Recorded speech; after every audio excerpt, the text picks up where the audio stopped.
जय हिंद फ्रेंड्स। अगर आप आजादी का महत्व समझना चाहते हैं तो लगभग सब ने, गुलामी तो मैं नहीं कह सकता, बंदिश, गुलामी से थोड़ी बहुत मिलती जुलती है, तो हम सब ने बड़े सपने देखे बचपन से जवानी में आने के। जवानी के अपने प्रलोभन है, अब बुढ़ापे का तो कोई प्रलोभन है नहीं, लेकिन जवानी के बड़े प्रलोभन है साहब। तो हम सब चाहते थे कि भाई जल्दी जवान हो जाएं, कॉलेज में पहुंच जाए, यूनिवर्सिटी में पहुंच जाए, फिर नौकरी लग जाए। उसकी सिर्फ एकमात्र वजह थी कि हम खुद से डिसीजन ले सकते हैं, निर्णय कर सकते हैं कहां जाना है, किससे मिलना है, किससे बात करना है। और ये ललक इतनी मजबूत होती थी, और आज भी हर बच्चा, हालांकि 40 के बाद वो वापस उसी जगह जाना चाहता है स्कूल में, लेकिन हर बच्चे के अंदर ये तमन्ना है कि वो किसी ना किसी तरह से बड़ा हो जाए, क्योंकि बड़ेपन से जुड़ा है आजादी का भाव। स्कूल सुबह 8 बजे ही पहुंचना है, सारे लेक्चर्स अटेंड करने हैं, होमवर्क करना है, डिसिप्लिन में रहना है, प्रॉपर ड्रेस पहनना है, फिर घर आना है, होमवर्क करना है, डिसिप्लिन में रहना। मतलब 5 साल से लेकर 17 साल तक की उम्र वो जरूरी भी है, वो एक गाइडेंस वो जरूरी भी है, होना भी चाहिए। तो हम सबको एक हल्का सा अनुभव है बंदिश का। गुलामी तो और खतरनाक चीज है। मतलब गुलामी एक ऐसी चीज है जिसमें व्यक्ति को कोई अधिकार नहीं है, ना राजनीतिक अधिकार है, ना सामाजिक अधिकार है, ना आर्थिक अधिकार है। आप इमेजिन करिए बिना अधिकारों की जिंदगी। सिर्फ आप कल्पना करिए कि आपको कोई अधिकार ना, आपके सारे अधिकार छीन लिए जाएं।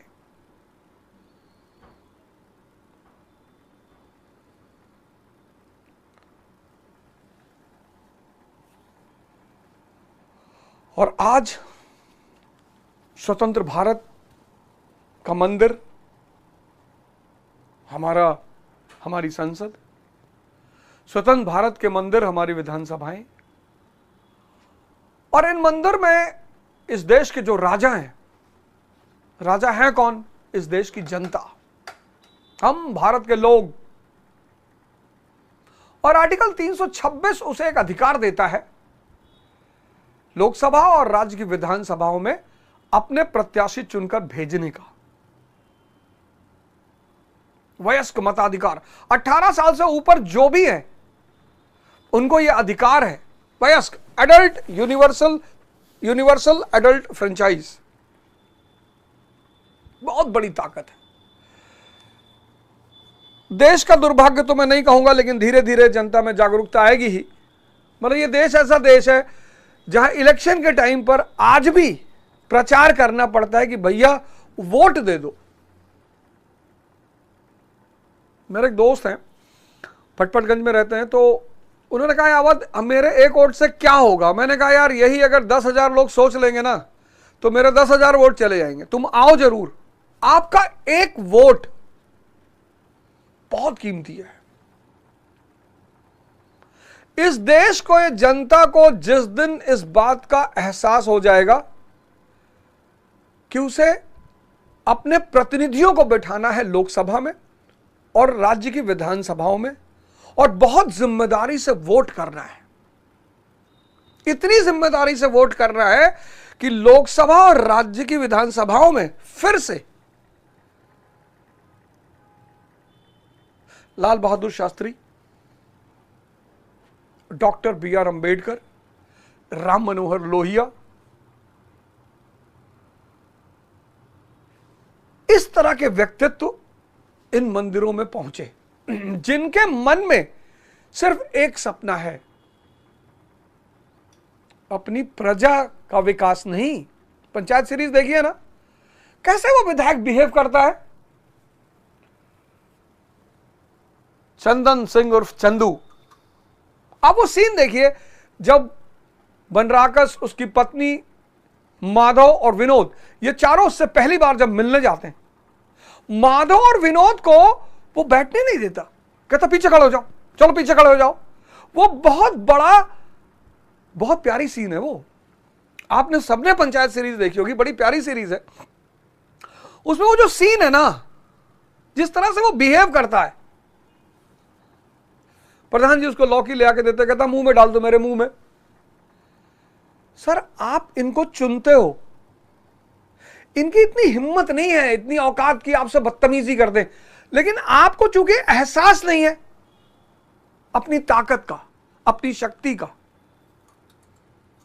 और इन्हीं सारी पृष्ठभूमि में SIR,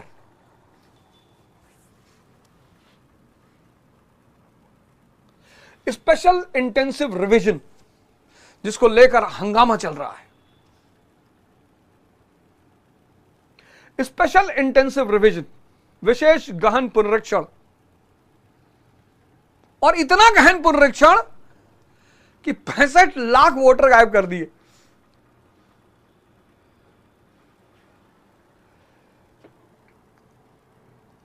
कितने? 65 लाख।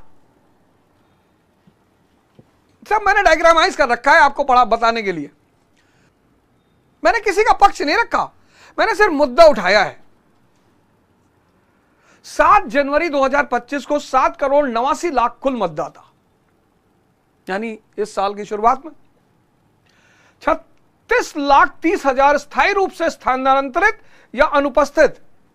36,30,000। अब सोचना आप, ये 36,30,000 स्थायी रूप से स्थानांतरित या अनुपस्थित। चलो ठीक है, मान लिया।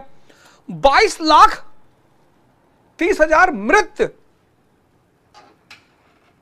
भैया सरकार खुद ही कहती है कि मृत का पंजीकरण इतना कम होता है, कहां से लाए ये डाटा? 22,30,000 मृत घोषित, 36,30,000 स्थानांतरित अनुपस्थित, 22,30,000 मृत, 7 लाख कई जगहों पर नामांकित। तो 36, 22, 7, टोटल 65,60,000 कुल मतदाता हटाए गए 7 महीने के अंदर। पता नहीं आप सोचते हैं कि नहीं सोचते, मैं तो बस ऐसे आपसे चर्चा करने चला आया हूं, मेरा कोई उद्देश्य नहीं है, मैं किसी का पक्ष नहीं रखूंगा। 7 महीने के अंदर 65,60,000 मतदाता हटाए गए। औसतन एक विधानसभा में 27,013 मतदाता हटाए गए औसतन। ये देखिए,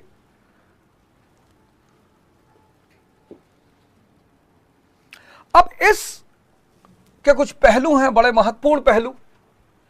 जनवरी 2025 16 लाख नाम हटाए गए थे। जनवरी 2024 के पर्सपेक्टिव में हम देख रहे हैं।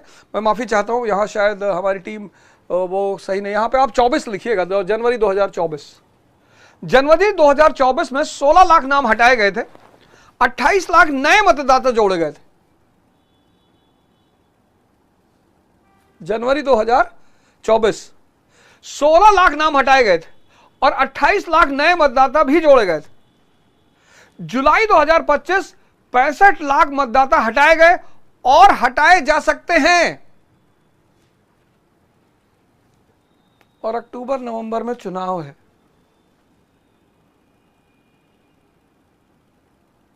पहली घंटी यहीं बजती है।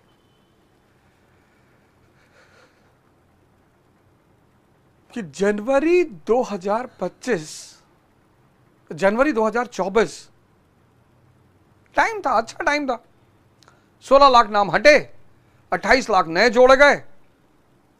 जुलाई 2025 65 लाख गायब, अभी और हटाए जा सकते हैं। अगस्त का महीना चल रहा है, 15 तो आधा पूरा हो गया, सितंबर आने वाला है। अक्टूबर नवंबर में चुनाव है।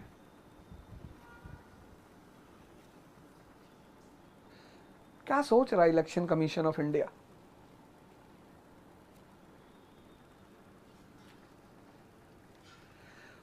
क्या चाह रहा है इलेक्शन कमीशन ऑफ इंडिया? तो विपक्ष कह रहा है स्पेशल इंटेंसिव रिवीजन, विशेष गहन पुनरीक्षण, बड़ा गहन हो रहा है, बहुत गहन। विपक्ष कह रहा है कि नौकरशाही की मदद से बड़े पैमाने पर लोगों को मताधिकार से वंचित करने का प्रयास। विपक्ष कह रहा है जो सर है ना स्पेशल इंटेंसिव रिवीजन, नौकरशाही की मदद से बड़े पैमाने पर लोगों को मताधिकार से वंचित करने का प्रयास। अब षड्यंत्र की बू तो आती है, क्यों आती है इस पे चर्चा करते हैं। क्यों आती है षड्यंत्र की बू, क्यों आती है? सबसे पहली बात, षड्यंत्र का पहला पहलू, षड्यंत्र की बू क्यों आती है? ना हो तो बहुत अच्छी बात है, ना हो तो बहुत अच्छी बात है, लेकिन वो क्यों दिखाई पड़ता है? सबसे विवादास्पद पहलू है 11 स्वीकार्य दस्तावेजों की सूची।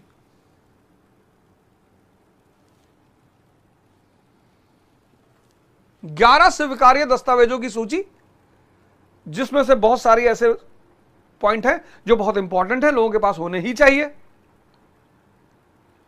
सुप्रीम कोर्ट ने इनको निर्देश दिया कि भाई राशन कार्ड, आधार, वोटर आईडी तुम्हें ना बना के दी, उसको भी मानो दस्तावेज। ये कह रहे नहीं, वो तो सामान्य दस्तावेज है, परिचय पत्र है। सुप्रीम कोर्ट की बात नहीं मान रहा इलेक्शन कमीशन ऑफ इंडिया। वो कह रहा ना, वो कह रहा 11 दस्तावेज, जन्म प्रमाण पत्र होना चाहिए। अब इस पर तो मैं बचाव नहीं करूंगा कि नहीं होना चाहिए, पर पासपोर्ट सबके पास नहीं हो पाएगा। मैट्रिक प्रमाण पत्र, अच्छा मैट्रिक प्रमाण पत्र, हाँ वैसे भी बिहार की लिटरेसी रेट कितनी है भाई? 99 पॉइंट है क्या? यही सोच के शायद इलेक्शन कमीशन बोला होगा कि गुरु 99% लिटरेसी रेट वह है, तो हर आदमी के पास मैट्रिक हो भी करेगा। और 99% लिटरेसी रेट होता मर्दे, तो बिहार का आदमी प्रवासी मजदूर बनता जी।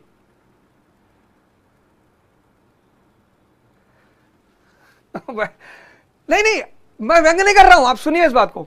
भू स्वामित्व के दस्तावेज, अच्छा इतने लैंडलेस लोग हैं वहां पे, अच्छा सरकार दी होगी खरीद के 2-2 बीघा, ओहो शायद कहीं दिया होगा, हो सकता है सरकार दी हो, हमको पता नहीं है, शायद हमको ये बात पता नहीं था। भू स्वामित्व के दस्तावेज 1987 के पहले जारी सरकारी रोजगार आईडी कार्ड, अच्छा हाँ यार सबके पास नौकरी तो बिहार में है ही है सरकारी, है ना? साला हमारा ही जीएस थोड़ा कमजोर है, हम नहीं समझ पाते हैं। सबसे मजेदार पहलू है वंशावली। वंशावली सबसे मजेदार पहलू, बड़ा अच्छा है भाई, चलो ठीक है, सरकार बड़ा अच्छी बात, ईसीआई ने बड़ी अच्छी बात लागू की है, बड़ी बेतुकी सी बात लग रही है वंशावली। मतलब 2003 में जिन्होंने, जो वोटर लिस्ट है, जिन्होंने वोट दिया है, उनसे जो लोग जुड़े हुए हैं उनको निकालकर फिर उनकी पंचायतों द्वारा प्रमाणित किया गया है। ये सबसे विशेष पहलू है। इतिहास में एक राजा है, उसने भी वंशावली तैयार करवाई थी। उसको पता करना था कौन ओरिजिनल मुस्लिम है, कौन नकली मुस्लिम है, उसका नाम है बलबन। उसने भी करवाया था ये काम, वंशावली तैयार करवाई थी। उसने कहा था यहाँ के जो स्थानीय, जो लोकल देसी मुसलमान हैं, इनको भगाओ। वो बड़ी नफरत करता था यहाँ के स्थानीय मुसलमानों से। दिल्ली का सुल्तान था बलबन, बड़ी नफरत करता था, बड़ी। कमाल महिया नाम का एक कन्वर्टेड मुसलमान अधिकारी था, उसको चप्पल से मार के निकाला था और सरकार नौकरी से ही निकाल दिया था। वंशावली लगभग 5 करोड़ मतदाताओं को सक्षम बनाया गया इसके आधार पर, बिना जन्म और शैक्षिक प्रमाण पत्र के। पंचायत ने लिख के दे दिया। इलेक्शन कमीशन इंडिया भैया कुछ भी। स्थायी निवास प्रमाण पत्र, चलो ठीक है। वन अधिकार प्रमाण पत्र, जाति प्रमाण पत्र, परिवार रजिस्टर, जमीन या मकान आवंटन प्रमाण पत्र। लगता है सरकार बड़ा मकान दी है गरीबों को। पश्चिम फुलेरा और पूर्वी फुलेरा वाला मुद्दा है, लगता है, हैं? माधव, विनोद, इनको सबको मकान मिला है। चलो ठीक है भाई, इसमें बड़ी सारी बातें, लेकिन सुप्रीम कोर्ट ने इनसे कहा कि भैया आप ऐसा करो कि वोटर आईडी आप ही ने बनाया है, आधार कार्ड और राशन कार्ड, इनको भी मान लो। कहा नहीं, ये सामान्य दस्तावेज है। ये दूसरा बड़ी बात है, सुप्रीम कोर्ट में एसआईआर को चुनौती, आधार, वोटर और राशन कार्ड को वैध साक्ष्य माने जाएं, सुप्रीम कोर्ट ने कहा। ईसीआई कहता कि नहीं, ये सामान्य दस्तावेज है, नागरिकता को साबित करने के लिए पर्याप्त नहीं है। तो आपने जो इतनी मेहनत करके इनको बनवाया, इतने अधिकारी लगाए, इतना आपने पैसा लिया, लाइन में खड़ा करवाया, ये वोटर आईडी कार्ड सब फर्जी है और ये आपको अभी याद आया है।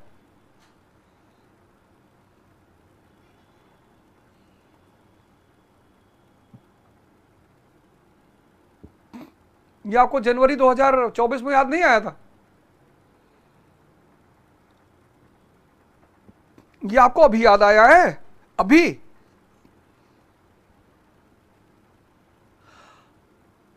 अच्छा अच्छा अच्छा अच्छा अच्छा,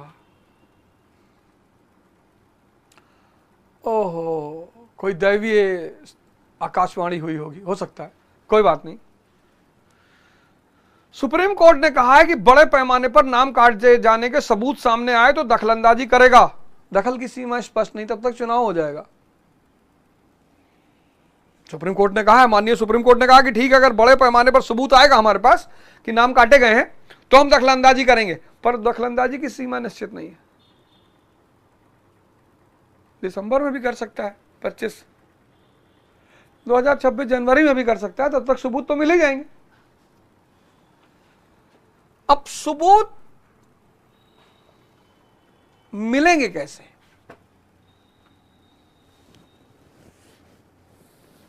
सबूत कैसे मिलेंगे? ये जो दावा या आपत्ति की प्रक्रिया है, इसके प्रति बड़ी गहरी निष्क्रियता दिखाई पड़ रही है। भाई लोग दावा करेंगे ना, 65 लाख वोटर के नाम काटे गए, तो 65 लाख में कम से कम 10 लाख तो दावा करें कि भैया मेरा वोटर आईडी कार्ड नहीं, आपत्ति जताएं। 75,000, 7 अगस्त 2025 75,015 लोगों ने शिकायत दर्ज कराई है। 65,60,000 में सिर्फ 75,000, 65,50,000 60,000 में सिर्फ 75,000 लोगों ने आपत्ति दर्ज कराई है 7 अगस्त 2025। और सबसे मजेदार बात, 1,60,000 बीएलए जो विभिन्न राजनीतिक दलों से आए हुए थे, किसी ने भी एक भी दावा या आपत्ति पेश नहीं की है। ये दावा है, ये बड़ी आश्चर्यजनक बात है। 1,60,000 बीएलए विभिन्न राजनीतिक दलों के हैं, ये किसी एक राजनीतिक दल के नहीं है। इसमें से किसी ने भी दावा या आपत्ति नहीं पेश की। तो सुप्रीम कोर्ट बेचारा क्या करेगा? उसने कहा कि बड़े पैमाने पर अगर शिकायत आई, भाई 65,60,000 में से अगर 5 लाख आ जाए तो सुप्रीम कोर्ट दखलंदाजी कर दे। 10 लाख पे तो बवाल हो जाएगा। 75,000 और 1,60,000 बीएलए में कोई शिकायत नहीं कर रहा है।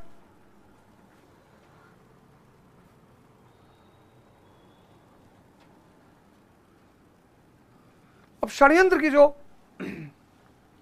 बू है वो बढ़ती जा रही है।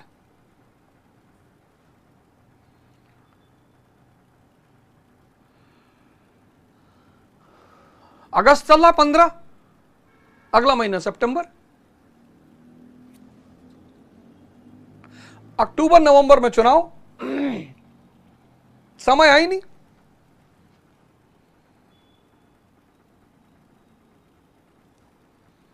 समय है ही नहीं।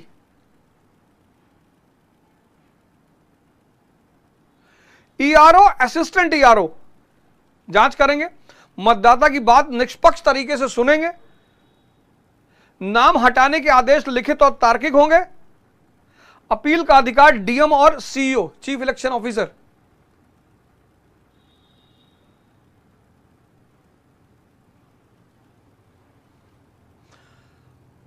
$65,60,000 का ये सब कर लेंगे एक महीने में? है? आपको लगता है?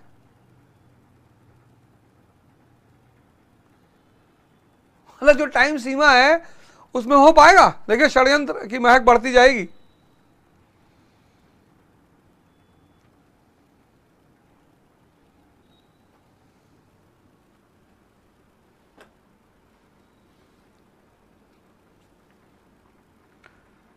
एक महीने में सब हो जाएगा।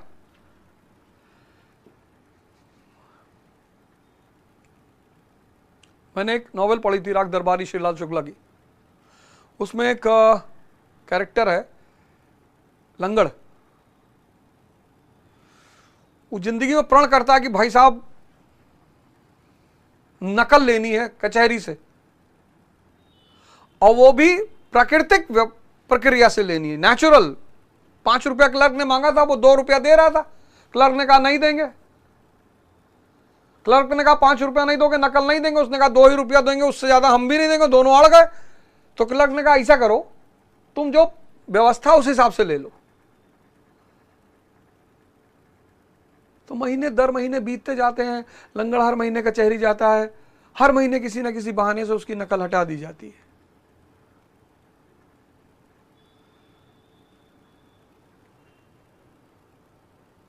मतलब भारत में विभाग कैसे काम करते हैं। भाई साहब मैं इसका भुक्तभोगी रहा हूं। वोटर आईडी कार्ड बनवाने में ऑब्जेक्शन लगा दिया था अधिकारी ने। 8 जनवरी लास्ट डेट थी, 8 जनवरी।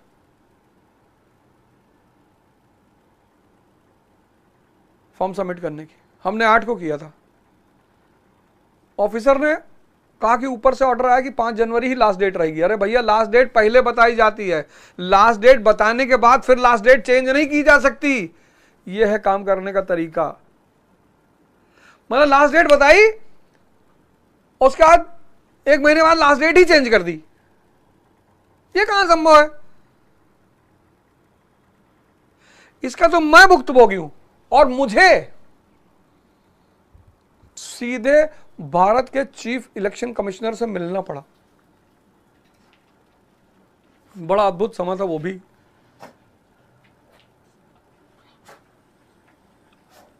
ये जांच करेंगे, फिर मतदाता की बात निष्पक्ष तरीके से सुनेंगे, फिर नाम हटाने के आदेश के लिखित और तार्किक कारण देंगे, फिर अपील का अधिकार डीएम और सीईओ इलेक्शन ऑफिसर, सब 1 महीने में हो जाएगा। हो सकता है भाई ऊपर से दैवीय लोगों को बुलाएं तो कुछ हो सकता है भाई, अब उसमें क्या कर सकते हैं। अगला पहलू एसआईआर और मुस्लिम मतदाता। कहा जा रहा है कि मुस्लिम मतदाताओं को निशाना बनाया जा रहा है। किस वजह से बनाया जा रहा है? अवैध बांग्लादेशी मुद्दा बनाया गया कि भाई बहुत सारे सीमावर्ती जिले हैं, किशनगंज उनमें से एक है, कि ऐसे जिले हैं, सीमावर्ती जिले हैं जहां पे ये अवैध बांग्लादेशी आकर बस गए हैं, हमें इन्हें बाहर निकालना है। बड़ी अच्छी बात है, ठीक है, अवैध बांग्लादेशी को आपको बाहर निकालना है। तो सबसे ज्यादा नाम हटाए गए जिलों में 5 ऐसे हैं जहां मुस्लिम आबादी ज्यादा है। कौन कौन से? सीतामढ़ी, भागलपुर, मधुबनी, पूर्णिया, किशनगंज। इस आधार पर लोग कह रहे हैं कि जो 5 सबसे ज्यादा जिले हैं जहां सबसे ज्यादा छटनी हुई है, उसमें से जो 10 जिले हैं जिसमें सबसे ज्यादा मतदाता हटाए गए हैं, उस 10 जिले में से 5 जिलों में मुस्लिम आबादी ज्यादा है। सीतामढ़ी, भागलपुर, मधुबनी, पूर्णिया, किशनगंज। इस आधार पर कहा जा रहा है कि मुस्लिम मतदाताओं को निशाना बनाया गया। लेकिन इसका एक पहलू और भी है। सबसे ज्यादा मुस्लिम आबादी वाले 10 जिलों में से 4 जिलों में नाम हटाने की दर राज्य की औसत दर 8.3% से भी कम है। पूरे राज्य में जो वोट काटे गए हैं उसकी औसत दर है 8.3% औसत। लेकिन जो मुस्लिम आबादी वाले 10 जिले हैं उसमें से 4 ऐसे जिले हैं जिनकी दर, दरभंगा 6.8%, सीतामढ़ी 6.9%,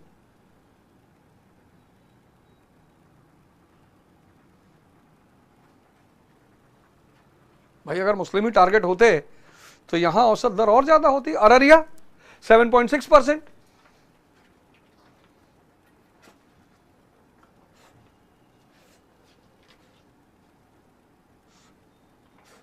खैर, सबसे बड़ा पहलू जो बड़ा चिंता का विषय है, बहुत चिंता का विषय है, जेंडर डिस्पैरिटी, लैंगिक असमानता। महिला वोटरों की जो हिस्सेदारी है बिहार इलेक्शन में 47.7%।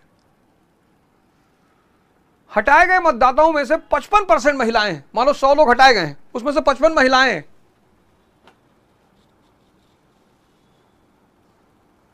महिलाएं इसका ज्यादा, एसआईआर का ज्यादा शिकार हुई। अच्छा, क्यों हुई महिलाएं इसका ज्यादा शिकार? अच्छा, कैमूर में राजपुर एक जगह है, राजपुर एससी आरक्षित है, कुल कटे नामों में 69% महिलाएं हैं। राजपुर विधानसभा है, एससी आरक्षित है, यहां जितने भी नाम काटे गए उसमें 69% महिलाएं हैं। और पूरे कैमूर में 64% महिलाओं के नाम काटे गए और बक्सर में 63%। महिलाएं एसआईआर की सबसे ज्यादा शिकार हुई। यह बड़ा चिंता का विषय है। और होती क्यों नहीं? पहली बात, रीजन क्या है? अब भाई शादी करके ससुराल चली गई, अधिकारी उनके घर पहुंचा। दूसरा, शैक्षिक दर कम है, तो मैट्रिक का सर्टिफिकेट कहां से लाएंगी? सरकारी दस्तावेज ना के बराबर। जब शैक्षिक दर कम है तो किस सरकारी विभाग से उनको अपॉइंटमेंट लेटर या पेंशन क्या मिलेगा? यह बहुत खतरनाक पहलू है।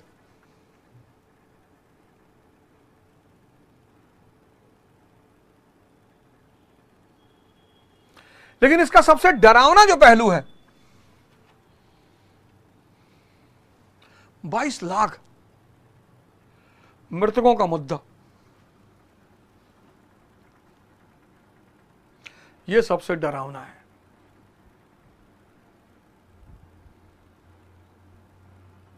सरकार खुद ही कहती है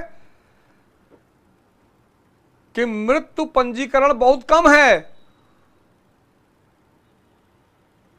तो सवाल उठा कि इलेक्शन कमीशन ने इतनी बड़ी संख्या में मृतकों को सत्यापित कैसे किया? विपक्ष यही चिल्ला रहा है कि इसकी कार्यप्रणाली जो है ना, ये कैसे सत्यापित किया हो, बस इसको निष्पक्ष होकर बता दो।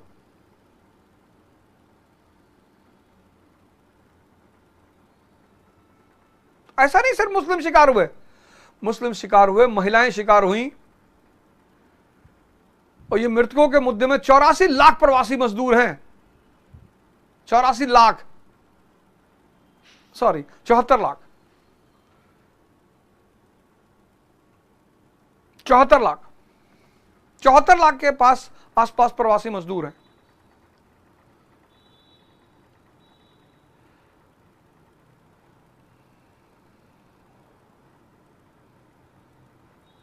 ये बेचारे उसके शिकार हुए। इसमें से बहुत सारे लोग उसके शिकार हुए, महिलाएं, मुस्लिम, प्रवासी मजदूर।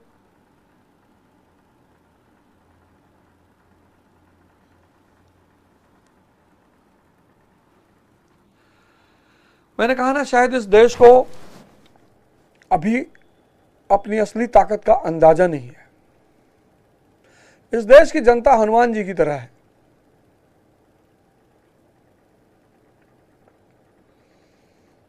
समंदर लांघ जाएगी। बड़ी बड़ी घटनाओं को अंजाम दिया इस देश की जनता ने।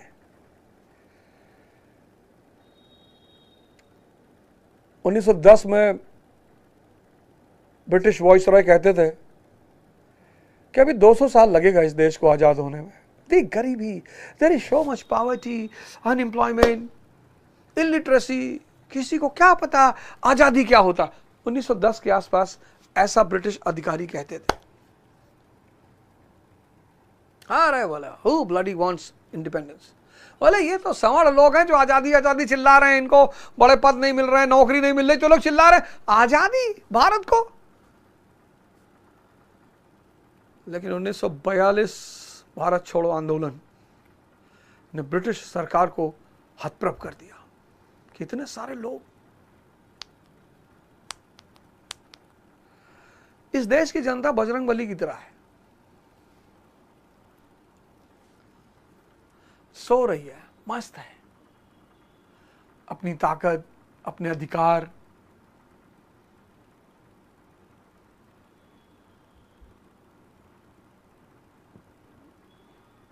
उसको उसका एहसास ही नहीं है।